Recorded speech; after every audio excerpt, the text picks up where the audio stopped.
2011, a young couple named Amir and Sana moved into a small rented house on the outskirts of Lahore. It wasn't fancy, but it was peaceful, surrounded by empty fields with a single narrow road cutting through the silence. They thought they had found their dream place, quiet, affordable, and far from the chaos of the city. But peace doesn't always mean safety. On their first night, Amir woke up to the sound of whispering. At first, he thought it was the wind brushing against the windows, but when he leaned closer, he could swear he heard voices. Faint, repetitive, like someone softly calling names in the dark.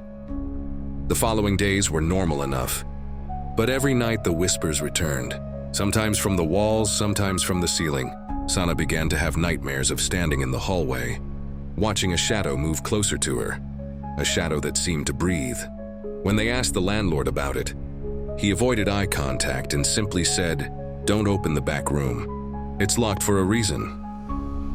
One evening, curiosity got the better of Amir. He found the old key hidden above the doorframe and decided to open the back room himself. What he found inside changed everything and marked the beginning of the most terrifying months of their lives. The afternoon sun cast a dull orange glow through the dusty curtains. Amir stood in front of the locked door at the end of the narrow hallway, staring at it like it held a secret that was calling his name.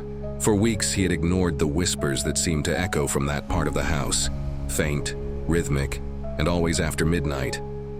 But now, the curiosity was stronger than the fear.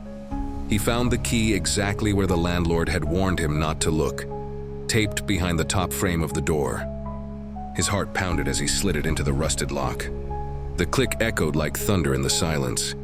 The room smelled of mold and something metallic, like old blood. It was empty except for an old rocking chair, a broken mirror, and faded photographs scattered on the floor. The photos showed families who looked unfamiliar, but one thing sent a chill down Amir's spine. Every photo had been scratched, the faces marked out violently. As he stepped closer to the mirror, he noticed something strange. His reflection didn't move at the same pace, lagged, turning its head slower than he did. His breath caught in his throat.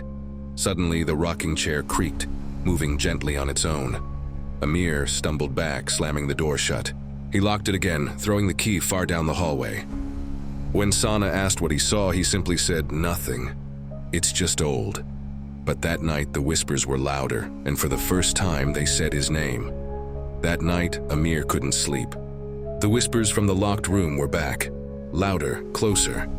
They didn't sound like one voice anymore. It was a chorus of overlapping murmurs, each speaking in a language he couldn't understand. Every time he tried to ignore them, the bed would creak as if someone had sat down beside him. In the morning, he decided to confront his fear. He went back to the door, but the key he had thrown down the hallway was lying right in front of it, neatly placed, as if someone had returned it. His hands trembled as he unlocked the door again. Inside, the air was colder. The photographs he had seen the day before were now pinned neatly to the wall, but this time something new appeared in each photo: his face. In one picture, he was standing behind a family.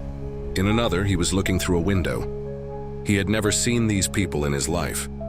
Amir grabbed one photo, but the moment his fingers touched it, the image began to smear, the ink melting into a dark red streak. The whispers grew louder, then stopped, suddenly replaced by the sound of breathing right behind him. He turned around slowly. The rocking chair was still.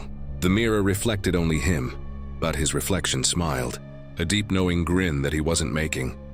Amir ran out, slamming the door once more. From that moment, every mirror in the house felt wrong, distorted, delayed, like something inside was trying to catch up with him. That night, he covered all the mirrors with bed sheets. But when he woke up the next morning, the sheets were gone, and every mirror had a single word written in fog: "Stay." Amir's fear turned into obsession. He couldn't understand how his reflection could move on its own, how something so ordinary had become a nightmare. For days, he tried to ignore the mirrors, covering them, turning them around, even smashing one. But the moment he broke the glass, something strange happened. He felt pain. A sharp sting cut across his cheek. When he touched it, his fingers came back wet with blood. The same place where his reflection had shattered. The mirror wasn't just showing his image, it was connected to him. That night, Amir dreamed again. In the dream, he stood in the same hallway of the house, the lights flickering. The mirrors were uncovered, stretching endlessly in both directions.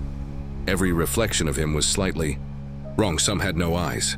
Others were grinning too widely, their teeth unnaturally long and dark. One reflection stepped forward, pressing its hand against the other side of the glass. Amir felt it too, cold, solid, real. "Let me in," it whispered. He woke up gasping. The whisper still echoed faintly in the air. When he turned on the light, the mirror across from his bed was uncovered. He hadn't touched it, but in its center a faint handprint appeared, pressed from the inside. As days passed, Amir began noticing changes in his reflection even when he wasn't dreaming. It blinked a second late, smiled when he didn't, and sometimes mouthed words he couldn't hear. Then one morning, he saw something that made his blood run cold. His reflection wasn't alone anymore. Behind it, standing in the reflection of the hallway, was a shadowed figure. Tall, motionless, watching. Amir couldn't escape the feeling that something had followed him out of the mirror. Every time he turned around, he swore he saw a flicker of movement in his peripheral vision. A tall, dark shape that vanished when he faced it directly. The air inside his apartment had grown heavy, like a storm waiting to break. He decided to test a theory. Standing in front of the mirror late one night, he whispered, "I know you're there." For a moment, nothing happened.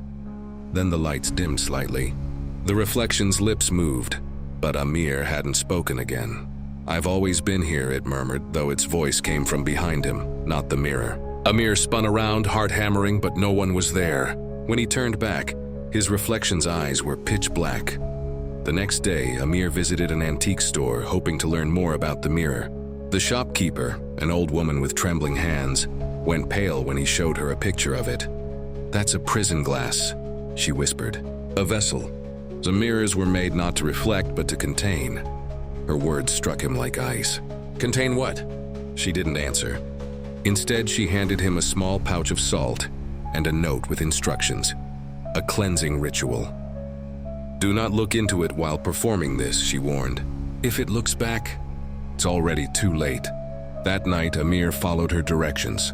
He drew a circle of salt around the mirror and began to chant softly. The air grew cold. The lights flickered and his reflection's smile widened slowly. Then a hand emerged from the glass, pale, long-fingered, dripping with black liquid, reaching straight for his throat. Amir didn't remember how he escaped the mirror's grasp. One moment, the black hand was wrapping around his neck. The next, he was on the floor, gasping for air. The mirror lying shattered beside him, but the relief didn't last long. The pieces of glass scattered across the salt circle shimmered faintly as though something was still moving inside them. That night, Amir tried to sleep, but the apartment wouldn't stay silent.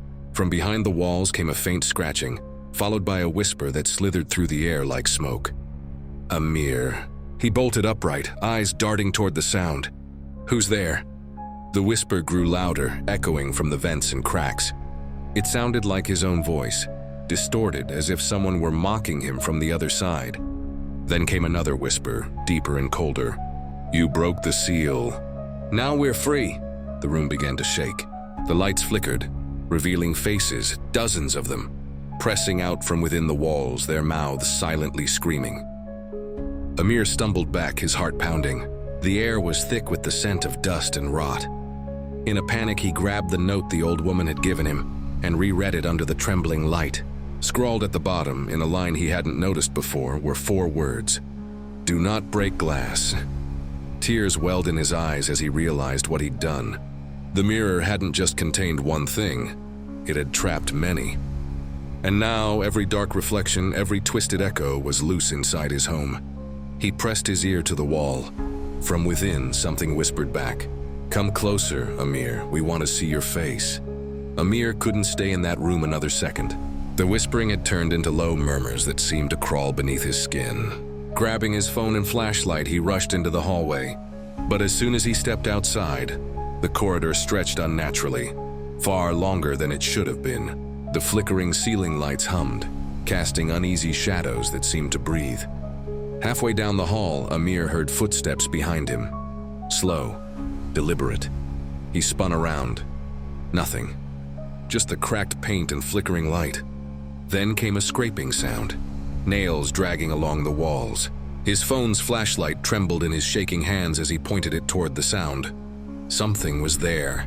A figure, tall, thin, its skin pale like paper soaked in ink, emerged from the dark end of the corridor. Its head tilted unnaturally as it stepped closer. The shadows around it seemed to bend, drawn toward its shape. Amir took a step back, whispering, "No, no, no!" The figure stopped beneath the last flickering bulb. For a split second he saw its face, weedy, or what was left of it. Empty sockets, a mouth sewn shut with black thread. Then the bulb burst, plunging the corridor into pitch black. In the darkness he heard it, the sound of tearing stitches, followed by a breath that wasn't his. Amir ran. He didn't stop until he slammed the door of the stairwell behind him, panting. From the other side, faint tapping began. 1, 2, 3 knocks. Then the voice, muffled but clear, whispered through the door. "You let us in, Amir. Now you can't leave." Amir locked himself inside his room, his chest heaving. His mind raced. What had he seen? It couldn't have been real. Yet the sound of that whisper still lingered, echoing like a curse. He reached for his bag, desperate to pack and leave. But then he noticed something that made his blood run cold. The mirror, the same antique mirror from the attic, now hung on the wall across his bed. He froze. He hadn't brought it down. He hadn't touched it since that night. Slowly he approached, each step feeling heavier than the last. The surface shimmered faintly as if alive. His reflection looked back, pale, shaking, but then it smiled. He didn't. Amir stumbled backward, heart pounding. His reflection raised a hand, pressing it against the glass. From the other side, a shadow began to form behind it, darker and thicker than the reflection itself. A whisper echoed from inside the mirror. "We never left." The lights dimmed again and Amir's reflection began to move on its own, mouth stretching into a grotesque grin. Black veins spread across the glass like cracks, and a cold wind blew through the room though the windows were closed. The mirror began to rattle violently. He reached for it, trying to push it off the wall, but the glass pulsed, warm, alive. Then from inside, a hand slammed against the surface, pale, thin, clawed. Amir fell backward as the mirror started to bleed black liquid from its edges, dripping onto the floor.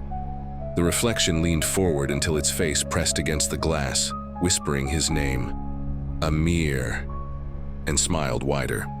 He realized in that moment, the mirror wasn't showing reflections anymore. It was showing what was coming through. Amir didn't sleep that night. He sat in the corner of the room, his eyes fixed on the mirror. The reflection had gone still, but the black liquid remained, pooled beneath the frame like thick ink. Every so often he heard faint scratching from inside the walls, a sound too deliberate to be rats. By 3 a.m., the whisper returned. It was softer now, almost pleading, "Let us in." Amir pressed his hands over his ears, but the voice wasn't coming from the air. It came from below. The floorboards creaked beneath him, shifting like something was crawling underneath the house. A wave of dread rolled through him. He grabbed a flashlight and followed the sound to the living room. The boards near the fireplace were slightly lifted. He crouched down and pried one open. The stench hit him first, damp and rotten. Then he saw them, handprints, black burned handprints smeared across the underside of the wood. The whisper rose into a chorus of voices, dozens, maybe hundreds, speaking at once. Some sobbed, some laughed. One voice, deeper than the rest, said clearly, "You shouldn't have looked into the mirror." The flashlight flickered and went out. In the pitch darkness, the boards beneath him began to bulge. Something or someone was pushing from below. Amir scrambled back as nails popped free, the floor splitting open. A black hand shot out, grabbing his ankle. The skin was cold and slick like oil. He screamed and kicked free, running toward the stairs, heart hammering. Behind him, the floor groaned as more hands began to reach through, clawing at the air, whispering his name. He didn't look back. He couldn't, because now the house was breathing. The air inside the house had changed. It was no longer just cold. It was alive, pulsing with an energy that seemed to breathe in rhythm with Amir's heartbeat. The walls trembled faintly, as if exhaling. Every creak and groan of the old structure sounded purposeful, aware. Amir stumbled into the kitchen, his flashlight flickering wildly. Every surface glistened with condensation, though there was no source of moisture. His reflection appeared again in the window, only this time it wasn't him. The figure in the glass was smiling, its head tilted slowly to one side, a black liquid trailing from its mouth. Then came the voices. Not whispers this time, but clear, sharp words spoken from all directions. "You woke us. You shouldn't have stayed.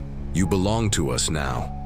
Amir backed away, clutching a rusted kitchen knife, his hands trembling. The lights flickered and the cabinets began to bang open and shut, faster and faster, like a heartbeat. Dishes shattered and the walls started to bleed, thick tar-like fluid dripping down the wallpaper. He turned to run, but the doorway to the living room was gone. In its place stood a wall, freshly formed, smooth and pulsing faintly like flesh. The house had sealed him in. From behind him came a low, rumbling growl, not human, not animal. He spun around just in time to see the mirror from the living room hovering in the doorway. The reflection stepped out of it, solidifying into a figure, his double but drained of all color. Hollow eyes, a gaping smile. It whispered, "You let us in." Amir screamed as the double lunged. The house groaned louder, almost into light, as the lights burst and everything went black.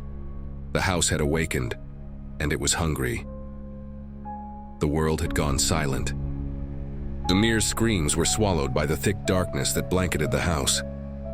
When his eyes fluttered open, he was no longer in the kitchen. The air was still, heavy, and smelled of rot and iron. He was standing in the center of the living room, yet everything looked wrong. The furniture was upside down, the walls stretched upward like a tunnel, and the mirror. The mirror stood tall and pulsing, as if alive. In its glassy surface, Amir saw countless faces staring back. His own face repeated over and over, each one twisted in terror. Some were screaming, some crying, others whispering in silence. They reached toward him from within the mirror, palms pressed against the glass. Then one of them, his reflection, spoke. "You were never alone here," it hissed. "You were chosen." Amir stumbled backward, his voice trembling. "Chosen for what?" The reflection smiled, revealing rows of blackened teeth. "To feed us." The walls began to shudder violently, the ceiling cracking open to reveal an endless void swirling above. Furniture was sucked upward, spinning into the dark vortex. Amir tried to run, but the floor beneath him turned to liquid, a black mirror-like surface. His feet sank. Hands, pale, cold, and strong, gripped his ankles, dragging him down.